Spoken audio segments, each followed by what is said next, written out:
On today's show, Frank is back, baby. Let's chat about that episode 4 of Daredevil Born Again. we talk about our recent movie experiences. And new Star Wars news. Is it good or are we doomed to fail? All that and more on BCFM. Welcome back to BCFM, the Beyond Coruscant podcast. Thanks for joining us. I'm Cooper. My co-host is Jack, and I'm back. Thank you, Yes, you're Jack, for back. holding down the fort last week. Much appreciated. I was away at an event, so I really do appreciate you doing the podcast last week, and No worries. sure our viewers appreciate you getting the Daredevil and Invincible content. It was unfortunate that that was the Mm. episode I had to miss because we did get some absolutely insane pop Bangers. culture content. Mm, But Jack, I'm not going to rehash what you said, but just mm. you It pretty much was. hit the nail on the head of what I was going to say. So Mm. yes, very, very well done. And yeah, it's sad that Invincible's done now. Like now we got to wait another 10 years for season 4 or whatever it is. So It'll be like a year and a half. Let's be realistic. I reckon next year and towards the end of it, maybe. hopefully, Potential. hopefully. I mean, I guess Mm. it's just the memes, the Yeah. seasons take a while to come out. Yeah, that's true. That's Yeah. true. Anyway, so Daredevil today, episode Yes. 4 in particular. We're Hmm. recording on a Sunday, so we've had time to process episode 4, and then we can chat about what to expect next week because we are getting a double featurette, episode 5 and 6, and we'll talk about kind of Mm. what that means and what it could entail for what we're going to see. Hmm. So, Hmm. Jack, first of all, straight away, Mm. Daredevil episode 4, what did you think? Because it certainly was it felt like a step in a new direction. Yes, I think this is finally the episode to bring us back to Netflix connections, not only because of Frank showing up again, but the conversation and dialogue that they had talking about Foggy and what that means for Matt himself, which I think is good because I think what has been lacking the past few episodes is those kind of connections to the bigger, like to what we've had before. Because I feel like they did kind of just brush over it a bit, and we've been getting some good lawyer content. Like, don't get me wrong. However, it has felt a bit more disconnected when this one kind of brought it back to that kind of connected timeline. Yet at the same time, okay, so this is where I'm a bit divided and conflicted. I think that this is probably the I don't want to say the best, but it probably was my most entertaining to watch because it sets up Muse. It also brings back Frank and probably has the best one-on-one dialogue that we've had in Marvel for years, literally years. That almost made me tear up. I was almost dead by the end of that, and then it cut to like Fisk and everything. But Yeah. yeah, that broke me down. But it also felt like the weirdest edited episode.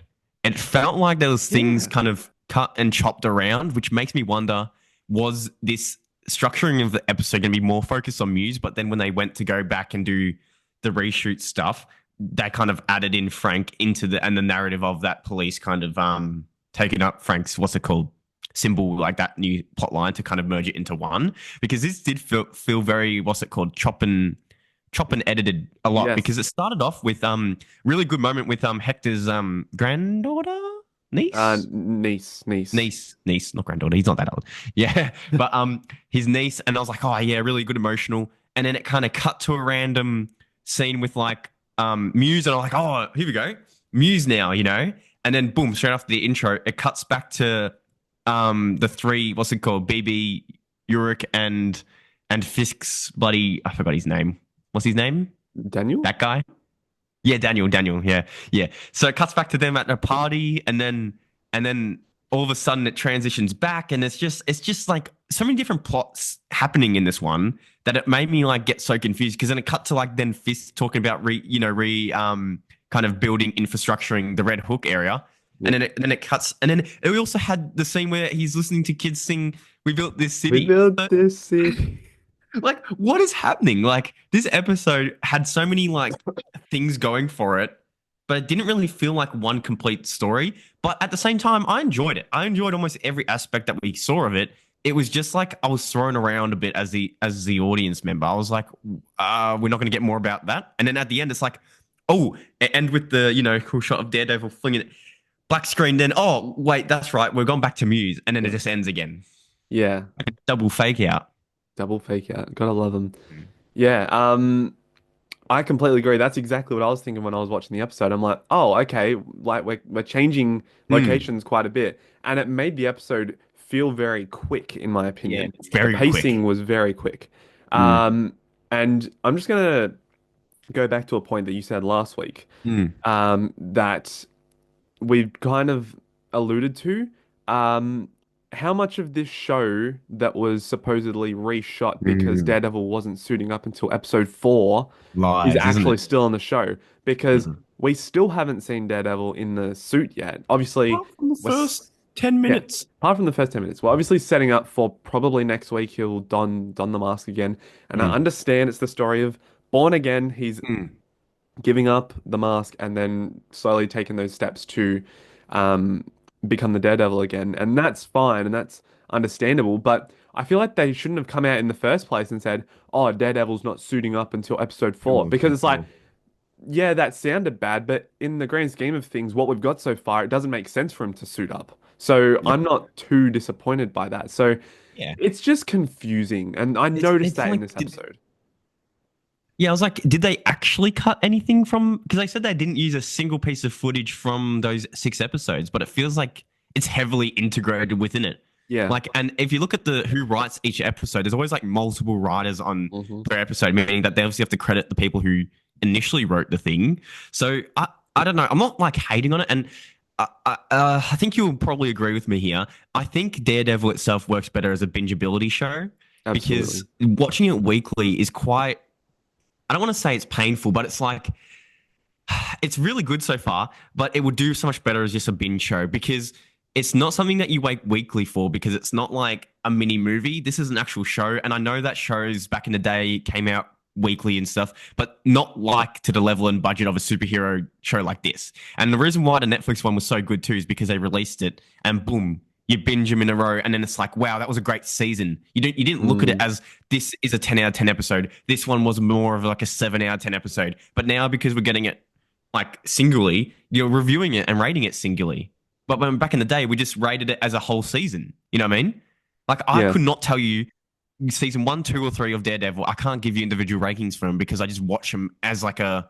I might watch two at a time or something. You know what I mean? So I Yeah. don't look at them like as one. I look at them holistically as a whole season. Yes. And this is my issue with current TV show format. And I think Stranger Things probably does it the best, and maybe even Cobra Kai.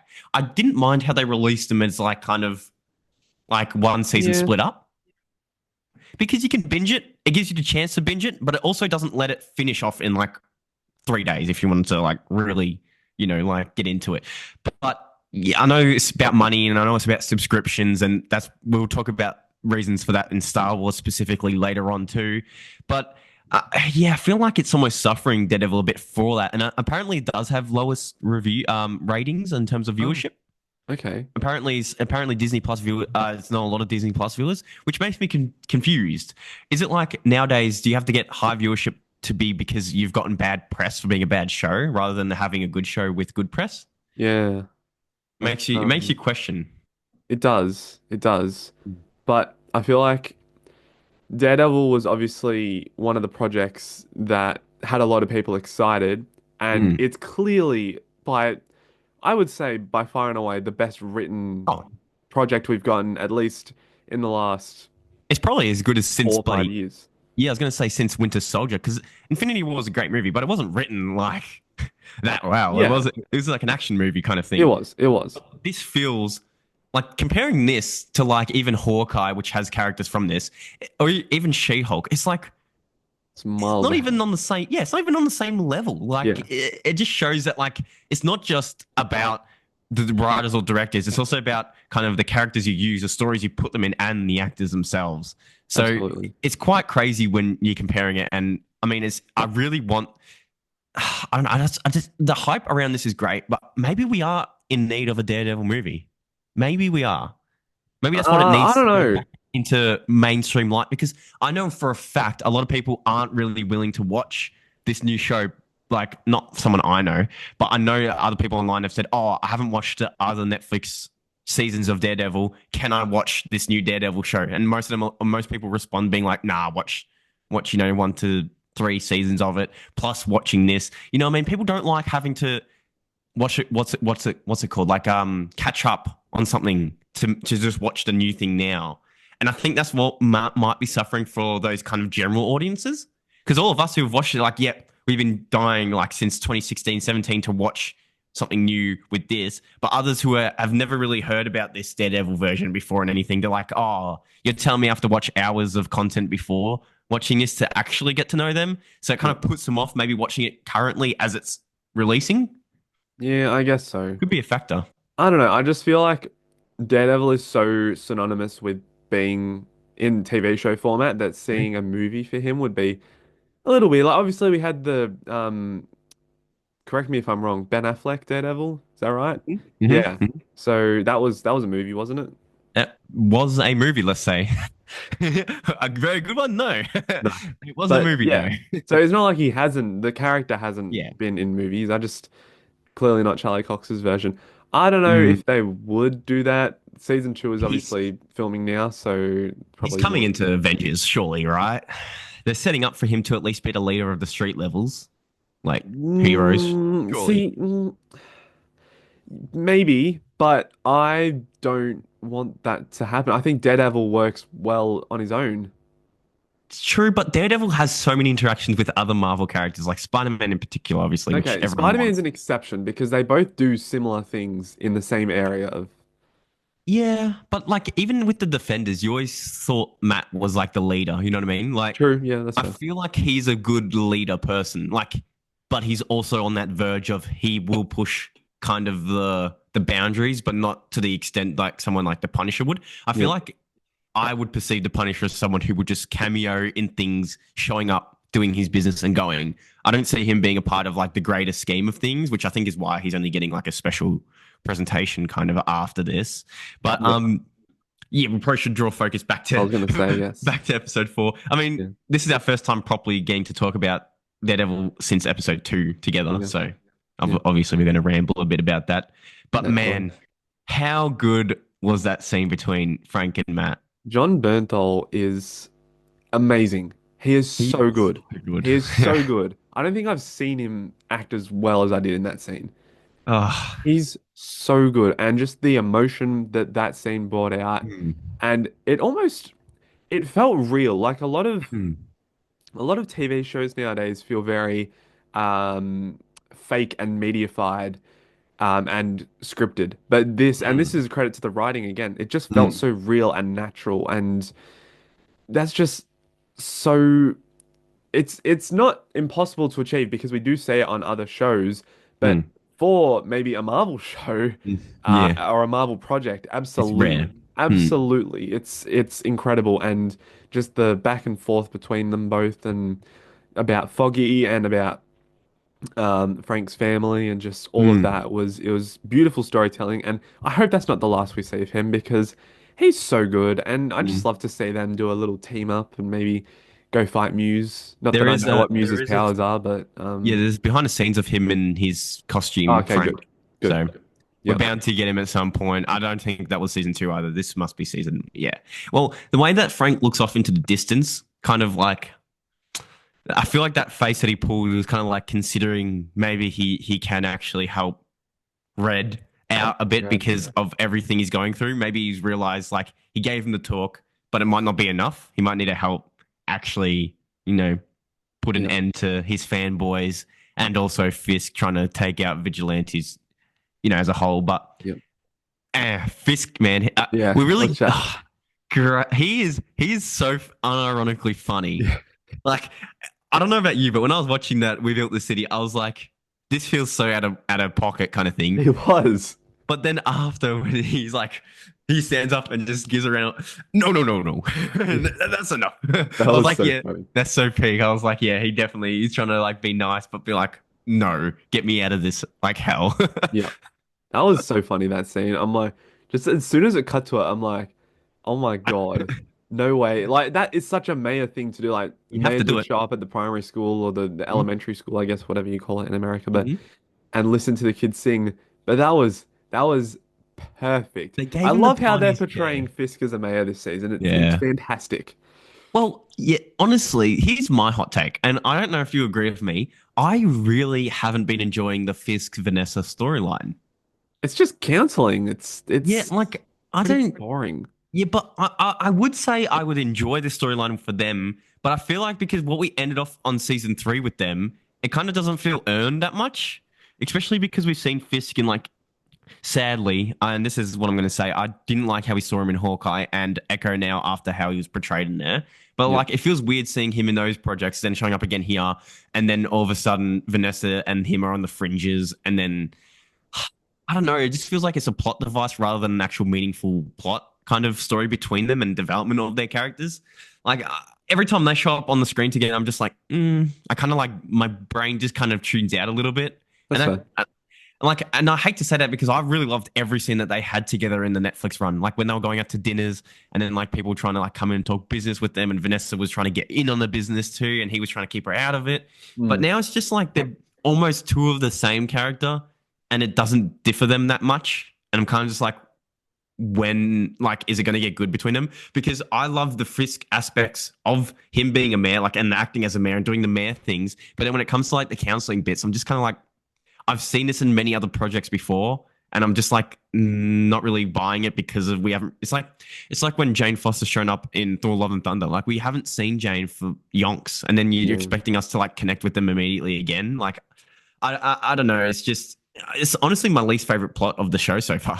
Yeah, And I that's hate fair. and I hate to say it because I love those two characters, and it's not because I don't like the canceling as a whole. It's just I don't know. It's just not. It doesn't feel earned to have that kind of because they were so good like together, and then now you're expecting like because he went away, she just dropped him instantly, and I don't know. It's just I don't buy it. I don't really buy it that much. I think that's my issue. Yeah, no, that's fair. I totally agree with you. It's probably the weakest subplot. But I do think that it got interesting right at the very end of Oh episode yeah, four with 100%. the reveal that Fisk is keeping Adam And the eating like a pig. keeping him in a cage. So mm, I think that's interesting, and I don't know what Vanessa's reaction will be, but clearly they're trying to set up something between them because all of this counseling is either going to lead to Vanessa basically taking over and Fisk yeah. maybe needing to something will happen with Fisk, he'll like resign as mayor or something will happen and Vanessa will take control, and then season two will be about Fisk trying to get that power back. True. Because I they reckon can't sustain this same storyline for two seasons. no, but I do reckon there might be. I really, I'm. I know a lot of people are talking about it too, but I'm really, really one of those supporters. Not in a good way, but that Muse will end up killing either Matt's girlfriend, probably confirmed. Probably, let's be realistic. She's and or Vanessa. But that would be a massive one because Vanessa is essential to Wilson's character Yeah, as Kingpin, but that could also be like a new narrative storyline they're going through. But definitely Muse will do something to impact both of them for having both of them to go to one or the other to help take out absolutely. Muse. And I think I think honestly, I do think I agree with you on that. It can't stretch out the storyline too much, but I think that they might put it on hold. His mayoral kind of activities for Muse's story. Yep. So I actually think season two might finish off his mayor storyline, but this one kind of be interrupted as Okay. such with Muse because there was meant to be one whole 18 episode season, right? Without Yeah. two seasons, but they split it up, meaning that it kind of makes sense to leave season one on a cliffhanger. Obviously, it will be because they're already shooting Season two. season two, so they'll put that out almost, next year, probably almost, meaning that it could be like the Muse was the interrupting kind of bit of this Born Again storyline and the Mayor Fisk storyline, and it kind of doesn't get resolved his Mayor storyline till season two with the Possible. vigilante task force and everything. Yep. But yeah, I know I'm very interested to see how it goes. But I hate to say it, but I need to get proper Daredevil and Fisk back Yep. because it's been drawn out perfectly to the extent where it's like developing their characters and the storylines and it's bleeding back into their real lives and everything. But it's like if it gets drawn out again next episode, I don't know, man. It's almost like at that point in time, you're just being like, you're taking it too far. Like it Yep. needs like that like they almost teased it at the end of this one, meaning that it needs to come out almost in this next one. Yep. And I think obviously we probably should talk about it now before Yeah, I was gonna we move say. on. Episodes 5 and 6 are together. I 100% wholeheartedly agree that we're going to get suiting up of Daredevil, and there is going to be a massive, massive cliffhanger at the end of episode 5. And I think that they could not release it back to back because people would probably get either they'd be upset or they'll be confused. There'll be something that will be like a bit confusing or upsetting for someone that they can't wait a week for people to like make theories or get really angry about. So they put them back to back. Yep. I think it's going to be something like that. I Like think I don't so want as to. well. Yeah, I don't want to say it's like the same thing with like Sabine getting stabbed with a lightsaber. You're like, oh, she dead, and you're waiting a week. But it could be something like that where it's like someone maybe pretends to die, or someone gets captured, and you're like, oh, and it just ends, and it's like, what? It's like when's So I think they have to. The Mm. only other thing it could be is I can't believe I'm thinking about this, but Mm. I venture back to our Bad Batch reviews, and Yeah. season 3 they released episode 10 and 11. I forgot what they were called. I think it was Point of No Mm. Return and And something else. Extraction or something. Yeah. And they were the best episodes of the season. True. They didn't really lead into like they did lead into each other, but they weren't like it wasn't a cliffhanger into the next. It was just two Mm. very, very good episodes There's like back to back. long episodes together almost. Yeah. Yeah. So I that's the only other option I could see is maybe they're just releasing them together because they're two very solid episodes. Or the one story split into two, and they can't really, Correct. release it Yeah. individually. So I'm interested to Yeah. see what the runtime's like because if it is that Mm. case, then they're obviously going to be shorter episodes because no way they're doing like two Two 50-minute 50s. episodes. Whew. Yeah, that'd be crazy. That'd That would be be literally almost like one very, very long movie. pretty much. Pretty Yeah, much. yeah. Yeah. But the run times for Daredevil so far have been really, Been good. really good. It's just the last one of episode 4 felt cool. very speedy. Yes. And that's not to say the runtime was long, but it just I think too many things happening at once, but not enough about one particular thing that it made it felt really fast. Yeah. But overall, great episode. I loved it. And yeah, Completely agree. Completely Mm. agree. Can't wait for next week. can't wait. Yeah. All right. Now there's other things besides, Mm. Marvel, Star Wars, DC, all the pop culture brand that, we Mhm. like to venture and explore and watch sometimes. So we obviously are spending a bit of time watching some movies and we want to kind of Mhm. share some of our recent experiences with you guys. And we obviously encourage you to do so in the comments as well down below. Let us know what movies you've been watching. And yeah, we want to hear because there's as much as there's not a lot of big name stuff out, there's a lot of stuff flying under the radar Mm. that is worthy to talk about. So, Mhm. Jack, I know you were mentioning that you went to the Yep. cinemas the other day. Do you want to Yeah. chat about what you watched? Yeah, so yesterday actually, what's today? Yeah. So at the time of this release a few days ago, but I went to this movies because similarly to Cooper, which is funny, I guess we're both having that what's the word? Hankering, Longing, craving.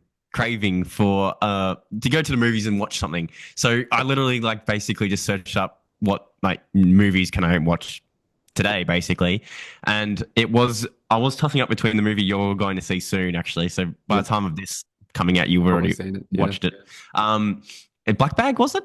Like bag, yeah. Yeah, Black Bag, which is like a thriller type thing, and I was like, yeah, but at the time of me wanting to go to movies, I just wanted to watch like an easy put on action flick and then go home type thing, and Yeah. so I decided to watch Novocaine, and which is quite funny because when I first heard about this movie and saw the trailer, I was like, this is my hot take.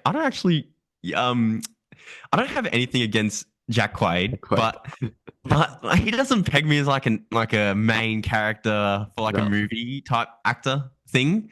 And honestly, after watching it, it was great. It was literally like watching almost Huey from The Boys in the same universe. Like I kid you not, coming out of it, I was like, this is Huey. Like, is this part of the Boys universe? But Yeah. it was like I don't want to say like a John Wick movie. It was an action-packed movie where the protagonist doesn't actually do much of the action. The action happens to him, and he just powers through it.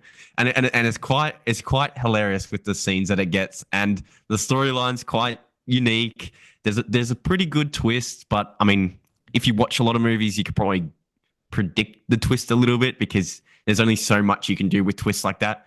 But it went for an hour and 50 minutes, and honestly, it was the perfect runtime. It just gave me that enough of that craving to see good action. It had some, at times, intense gore, which shocked Oh. me actually watching it. And the main villain was, what's his name? Oh, I forgot his name. Ray Stevenson, I think it is. Jack Ray Nicholson. No, Stevenson? no, No no, no. way. Sorry, sorry. No, no, no, no, no. I'm getting confused with Star Wars. Uh, is it Nicholson? Is it Ray Nicholson or something? Jack Nicholson's son. Jack. Oh. Yes, he was in Smile too. Whilst I Okay. bring up his name, I'm pretty sure it is Ray Nicholson. Yeah, it is. So Okay. it's Jack Nicholson's son, and he also has that creepy smile that his father has from The Shining and everything. Yep. So he was a bit more of a, I wouldn't say he was a bit sadistic, but he was a bit more of like one of those like crazy Joker type robbers kind of thing that was the main antagonist of this film. But I don't know, it just had a fun punchy kind of heart to it. And it was an independent kind of ish one. It wasn't like it's not part of a universe, it's not part of a Yeah. franchise. It's not like a John Wick thing, but it I don't know, it kind of got a lot of aspects from other action movies and made its own thing. And I have to give it credit for where credit is due. And honestly, it made me look at Jack Quaid as a bit more of a leading man in a movie. Like he didn't, it wasn't like that. Yes, I'm the savior or the hero, but it was like the kind of lovable protagonist that he does kind of portray in The Boys a little bit. Yep. Like you want to root for him because he's kind of like the underdog. Yep. And yeah, honestly, it was a fun time. I probably wouldn't have gone to watch it if there was other movies in this. You know what I mean? Like it wasn't one that I was like, oh, I need to see this. I need to see this. But I just wanted to watch something that was fun, and it gave me that fun time.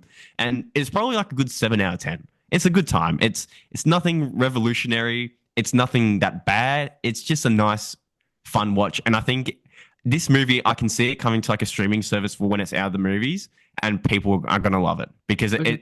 it's a great fun time. There's nothing to complain about it, to be honest. Okay. All right. Yeah, Yeah, I agree with you. I feel like Jack Quaid's never really been a lead per leading se. man. He plays one sort of character. It's like Yeah, Chris Evans, in my opinion. Chris yeah, Evans that's plays true. one sort of character very well, and then Mm. when you take him and put him in something different, it's a bit, oh, that doesn't fit. But Yeah, anyway, okay, all right. Well, like I probably won't go see it in cinemas, but I'll yeah, watch yeah. it when it'll come out on Amazon or Oh, something. So 100%. Yeah. I'll watch it then.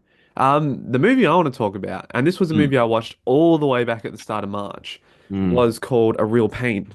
Now, this Mm. is a film that has done very well. It's received a lot of awards. I think Jesse Eisenberg won something for it. Maybe He's it a good wasn't. actor. It was something like that. And then I Mm. think Kieran Culkin won something for it as well. Yeah, he did. Anyway, the reason why I wanted to watch it is because of that pairing of Jesse Eisenberg and Kieran Culkin. I love Kieran Culkin. The only thing I've seen him in is Succession, and he's amazing. Um, and then I knew he won a Golden Globe or something for that for Best Supporting Hmm. Actor. And then also Jesse Eisenberg. As much as I'm not a huge fan of Jesse Eisenberg, I think that he is unique in the way He's that great. he presents himself and how he acts. Mm. So this was an interesting film to me going in. I didn't know what it was about. I didn't really Mm. watch a trailer going in. And I must say, as much as I think the story was not overall the best, it was an Mm. interesting film. It's about two cousins who come together after the death of their grandma, who was Jewish, and they go through Poland and kind of explore her upbringing and the current Polish climate, and also there is obviously stuff about some of the tragic incidents in World War II, so that's a little bit confronting. So it's kind of got a lot, but the whole point about the film is the relationship between the cousins, between Jesse and between Kieran. I forget their names, but just the acting is so incredible. It's so incredible. And there's one line of dialogue that sticks with me a lot, and I'm probably going to butcher it anyway, but I'm still going to say. Mm. Um, Jesse's character says, "My pain is so unexceptional that I don't feel a need to burden anyone with it." And I just feel like that's so relatable because a lot of the times, people sometimes people can, express their pain and their Mm. suffering and their guilt. But then Jesse, I think he wrote the film as well, but just saying like his pain, it's not even worth talking about because I'm just a normal person. I don't no one will care. It's just I love that line. It's beautiful, Mm. and that's the whole point of the film. It's called A Real Pain for a reason, and it's about learning, it's about growth, it's about suffering, and I think the acting, like I said before, is beautiful. I just wish the story was a bit better. It's very Mm. basic. It's literally they just go through Poland on a like a Kentucky tour or like a tour with other people. And the supporting actors, it's fine. They talk about a bunch of different things, but Yeah. yeah, no, I had a good time with The Real Pain. It Yeah. was a lot of fun, very different sort of film, and I Mm. understand why it won awards because yeah, it's very good. So Mm. yeah, that was my experience with The Real Well, Pain. I thought it that's was actually funny. a real Now that good you time. mentioned it, the movie name and the whole point of that pain thing, Novocaine, he doesn't feel pain. So it's like, Wow. you've got someone who talks Feels about a lot of pain, pain.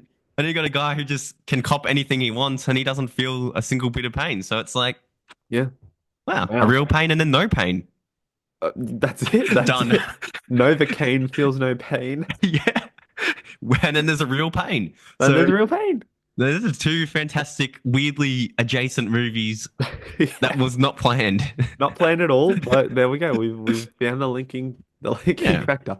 This segment should have just be called the pain segment. The pain segment. Yeah, that's actually great. The Kenny pain Payne segment. linking it to Cobra Kai. What is Oh my happening? God.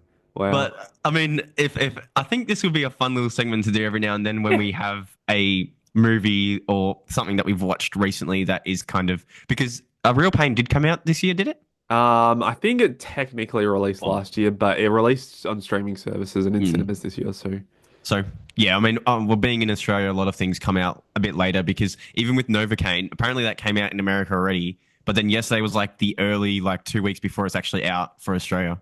But it's like yeah, you're doing an early thing here when it's already been out. Just doesn't make sense. weird. It's We weird. always get everything so late, like the Yeah. premieres come out and then we get it a month later. Yep. Yep. Well, it's But like there's a movie that's coming yeah. out. Actually, I don't know if it's coming out. I don't know if you've heard about it called Eden. No, I don't think so. It's a What's it Ron about? Howard film. It's got like Ron oh, Howard on it.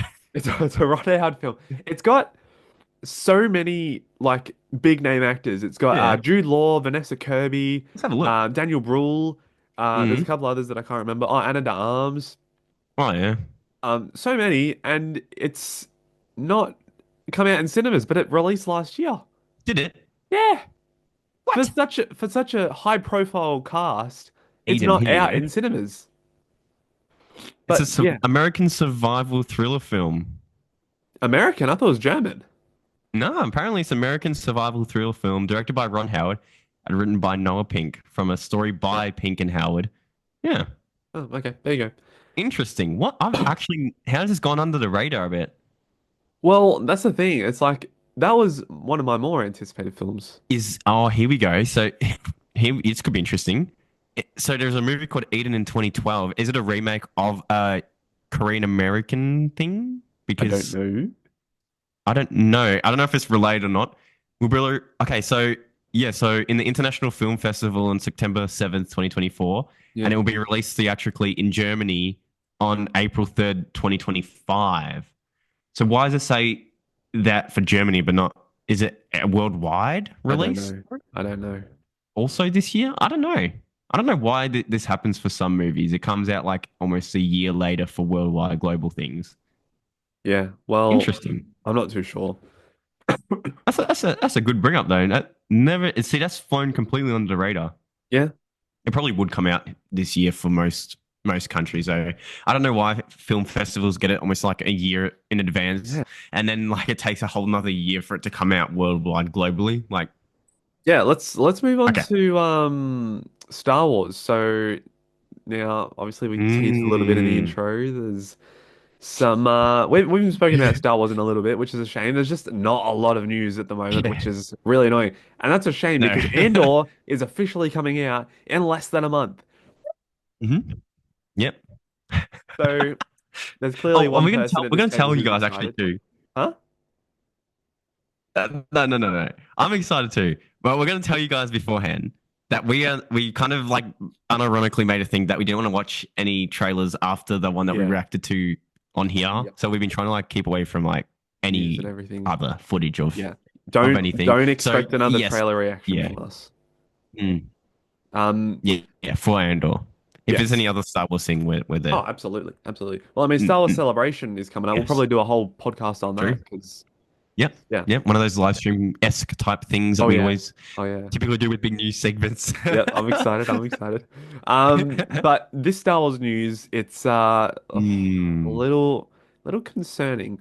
So, Interesting. Yeah. Mandalorian and Grogu. I'll let Jack talk about it, but it's about Mandalorian and Grogu, and Mm. there's more Ragu. details. There's more details coming out about it. Um, this is not a part of what we're kind of gonna say, but I saw that Sigourney Weaver has been cast, Mm. True. who does Alien. And True. then also, I'm just looking at some of the other cast. Johnny Coyne as an Imperial warlord, What? the What? leader of a I faction of Galactic Empire remnants.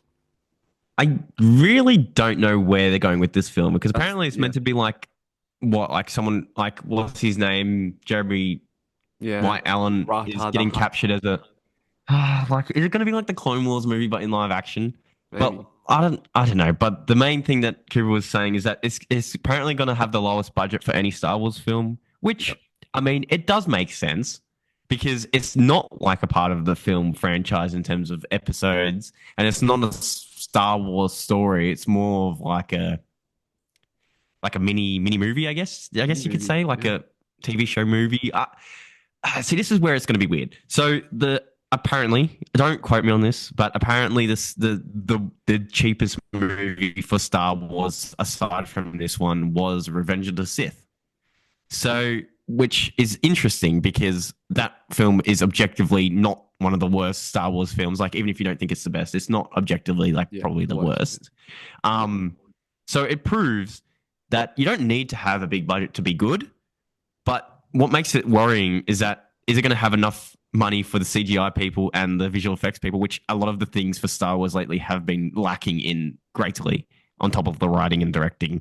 Yep. So a lot of people are starting to turn their heads again and be like, oh, here we go again. It's going down the same spiral kind of effect where it's like it's coming out that it's the cheapest. This was similar and every fan has the right to be worried because Obi-Wan had such a cheap budget and it wasn't the greatest looking No. project that they've put No. out. So it does have people in worry and it definitely is deserving of it. And I don't know, like it makes me question, is this going to be a hit for them? Well, to be honest, it will be because it probably will be cheap enough for them to make any sort of profit and be good because it's a Star Wars film. People are going to go anyway. So I'm a bit nervous though that there's going to be like a TV movie put in the movies, like a straight to That's it. DVD kind of Yes. thing. That's exactly how I'm feeling. I'm just worried it's going to be recap, rehash of what we already know just in a From movie. this, Because yeah. we've seen The Mandalorian versus the Empire already. We've seen it in season Hmm. 2. Oh God. Like I'm looking Like forward to they're the really movie, don't going. get me wrong, but just Mm. They're really going with this Imperial Remnant type thing, but kind of forgetting the main like issue at hand within the galaxy at the time, which is yeah. honestly Thrawn's return. Also, So what yeah, happened to Embo? Haven't heard any yeah, news about wasn't he meant to Embo be? in ages. Honestly, I hope he's not in it. To be I honest, hope because I he's not don't. in it. He can't be a villain. Like it just. I'm sick of seeing like these bounty hunters who are like anti-heroes turned straight up villain or straight up good guy. Like there's no like in between anymore. And like Boba Fett now kind of a good guy basic. Like what has he done to portray himself as an anti-hero? He hasn't really done anything to be like, oh, he's kind of on the board. No, I don't know. And then Mandalorian started off as a bit more of like I've ever seen. So it's like, I don't. And then actually going on a bit to Andor actually, I sent you that thing. I don't know if this is a fact, but I guess because he's Tony Gilroy's talking about it, so I'm assuming it is. How that because he said Disney at the helm was the reason why Oh Andor yeah. is getting 3 episodes per week, and he didn't avidly seem happy or angry about it, but he goes, "It was an interesting decision on their half." Yeah, no, he hates it. He hates it. Yeah. And that pisses me off because they gave him complete creative freedom for this entire show Mm. and then was like at the last minute, oh yeah, no, we're actually gonna I guarantee this was what the conversation was like. Mm. Hey, so Tony, we're thinking about releasing Andor in blocks of 3 episodes across 4 weeks. We just want to know how you feel about Mm. that. Oh, no. I really think it works better as telling the story weekly. I think that would be really Mm. good. Actually, we're gonna go this way, and you're gonna have to just go with it. So sorry to say, we're gonna release it in blocks. Oh, but it works better. It works better weekly. Yeah, but we're gonna go with the The blocks more of financially, episodes. yeah, the financially smart decision. Yeah, it's just I guarantee that was a conversation. It was just But to not support Disney's actions all the time, I actually think this will be better because they know for a fact that Andor season one, even though being good, they did not get that much people watching it. yeah, And even like you noticed the other day too, this is another news topic to talk about. They released the 3 episodes of season one they did. on YouTube for free. Yep. So they know for a fact that they're trying to get not their issue is not how good the quality of the project is. It's getting It eyes on the is. project. Yeah. So they know for a fact that YouTubers, reaction people, if they get 3 episode arcs kind of each week, that will give them more content to talk about. That will get more viewership on it because they're not doing weekly things where it's like maybe one episode doesn't have that much action, the next one does, then the next one has even more. So you Yeah. got three in one, right, to focus on, meaning that people might be more inclined to watch it because they're kind of separated into arcs, like they know from Clone Wars or something. You know what I mean? Because they'll probably be still, and you're worried that they'll not be long. I reckon they'll still be long, but it gives them that time of their week to watch three, not back to back if they don't want to, but three to watch between the next coming Yeah. weeks one, which actually could be smart because it might give people time to simmer on it. It might give people time to watch them back to back and see how they are as a whole rather than just episodically speaking.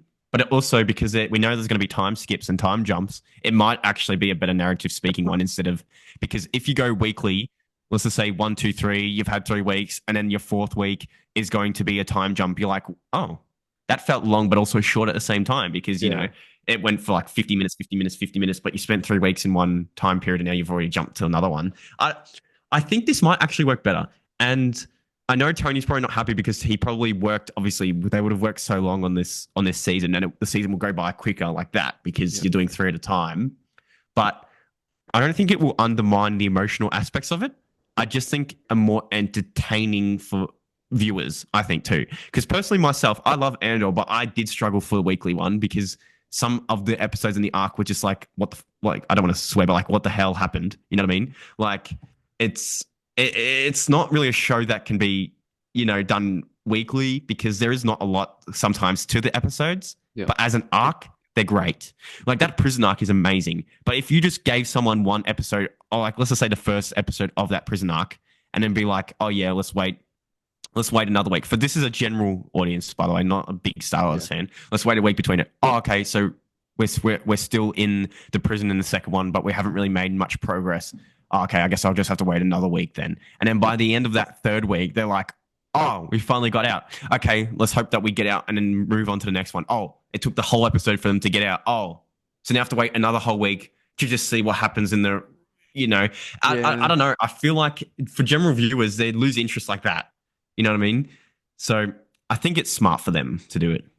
Possible. Yeah, look, I mean, I'm going to go in still optimistic, but 100%. I'm gonna have to see if the format works, and that'll be determined after the episode 3, pretty much. So Well, yeah. Well, Tony did say it's going to have a lot of emotional moments. He said it's going to be more emotional than season one. He yeah, says audiences are going to be more, like, what's it called? Emotionally invested in this season compared to the first. I yeah, think because of K2SO, maybe Genos. Oh, we might see a perspective of Genos, but even Krennic and stuff, we know these characters kind of more. And I think season one was definitely a lot more specifically Andor focused. yeah, When this one, it is going to be Andor focused, but he's going to be almost, I think he's going to be like the plot device for probably. each arc. He's going to Yeah, be in each arc. He might not be the main focus of each arc, but he's going to be always there, kind of looming. You know what I mean? Like they're well, going to focus on the story, but he's the main thing moving the story. so I also don't know if you know this. They Mm, confirmed. I'm pretty certain they confirmed. Oh, and by they I mean Tony Gura confirmed we're looking at mm. the Gorman front or the Gorman massacre, which Really? was the event that Huh. kicked off Mon Mothma's Mm, deference from the Senate and her calling out Palpatine, mm. which we saw in Rebels, by the way. Like we Yep, we saw did. that whole Hmm. process. But apparently that is lasting 2 arcs. Yeah. So it's obviously not going to be the main Um, focus of both arcs, but um, it's going to last 2 years that's gonna jump around. and it's going to jump. Mm. Yeah. So I'm interested to see how that works. Hmm.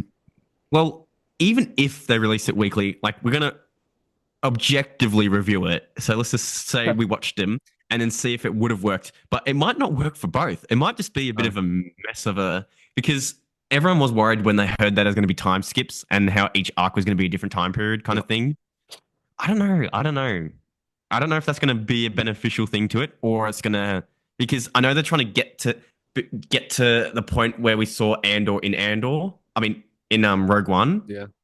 So I know he obviously wanted to make more seasons, but I think Disney were like, look, if you do 4 seasons of Andor, no one's going to be watching it for us to make money. So I think, I don't know, hoping that he kind of made it work still because I don't know if it's going to be too jumping around or it's going to be still dragged out for some storylines or some are going to get sidelined. Like plots might get sidelined or pushed to the side if it's not Probably. important at that moment. Yeah.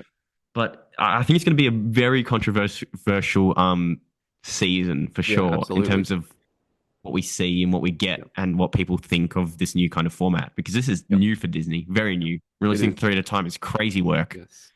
I Hmm. this is the last thing I'll note. You obviously Hmm. mentioned before that Tony Euro said it's going to be very emotional this season. I think Mm. there's 3 characters that are in big trouble going into this season. One, Can we say it on yeah. Bi- Oh, I Bix? got yeah, Vix, yeah. Vix, yeah. Vix is in big Yeah, trouble. Vix 100%. is in huge She's trouble. gone. Yeah. Goner. The other characters that I think are gone, Bravo. Oh, Oh, I was gonna say okay. Luther next, but yeah. Okay. Yeah. Yeah. Luthen and Bravo. Now, Bravo didn't have a massive role Bravo. in in season one. I don't know if you remember who I'm talking about. He's the Isn't big Aussie's muscly name dude. Brasso or something? Wasn't it Brasso or something? What did I say? Bravo. Oh yeah, Brasso. I think it was I Brasso. think it's. Anyway, I know who you're talking about. Yeah, yeah, yeah, yeah, yeah. him, His him. friend. His So friend. Yeah, yes, yeah. I think he's in trouble. And We then need yes, to connect, we need to connect more with him though. Like we got a we lot do. But with that's what I mean. I think Luthen. we will connect more with him this Mm, season, and because he was one of the ones in the ship at the end of season one that true. is leaving. So But Bix, we need more too because she was captured basically towards that later half of. I think we need more. Like Luthen, if he like carks it in the first arc, then I'll still be upset because we already got quite a bit. You know, he was like almost the main yeah, person with Andor in the first season. yeah, Honestly, I agree with you wholeheartedly. I think that probably would shape because the way Andor is going now, Cassian himself, he's already converting into a good person. But kind of when we see him in Rogue One, he's almost like back to what we first met him. Like he's a bit yeah. of a harsher, not as sympathetic, not connecting to people that much. Very like I'm doing my job. That's it, my job. Meaning that he might lose these people who were the ones kind of holding him to be Yeah. a good human. So yeah, that is probably a great what's it called point to make for that one. Yeah, Mm. absolutely. Well, Mm. we'll find out in T minus, I think 30 days now from day of recording. Damn. Damn. Oh, so excited. It's so So close. excited. Oh my goodness. Oh man. All right. Well, that was another installment of the podcast of BCFM. Thank you Mm-hmm. for listening. Make sure to pop your thoughts in the comments below. Like the video. Subscribe as well. We're trying to reach 600 subs. Would be greatly appreciated. If you can 100%. help us get there. All right. That's all from us. Mm-hmm, Catch you next mm-hmm. week. Catch you guys.